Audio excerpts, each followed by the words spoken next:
ઉકાઈ તાલુકાના વાડી ભેંસ રોડ ગામે 1.5 વર્ષનો દીપડો પાંજરે પુરાયો।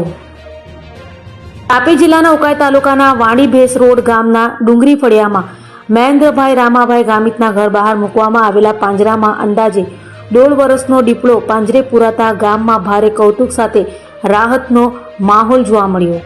દીપડો પાંજરામાં પુરાયો હોવાની જાણ થતાં તાત્કાલિક વન વિભાગને જાણ કરી હતી।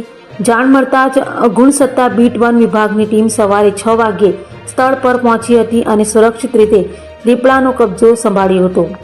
આ વન વિભાગ દ્વારા જરૂરી કાર્યવાહી પૂર્ણ કર્યા બાદ દીપડાને આગળની પ્રક્રિયા માટે લઈ જવામાં આવ્યો હતો। દીપડો પાંજરે પુરાતા આસપાસના ગામોના લોકોમાં રાહતની લાગણી પ્રસરી હતી। છેલ્લા કેટલાક સમયથી વિસ્તારમાં દીપડાની અવરજવર અંગે ગ્રામજનોમાં ભયનો માહોલ હતો, ત્યારે વન વિભાગની સમયસરની કામગીરીને સ્થાનિકોએ બિરદાવી હતી। વન વિભાગે લોકોને જંગલી પ્રાણીઓ જોવા મળે તો ગભરાવાની જગ્યાએ સુરક્ષિત અંતર જાળવી તાત્કાલિક વિભાગને જાણ કરવાની અપીલ પણ કરી છે।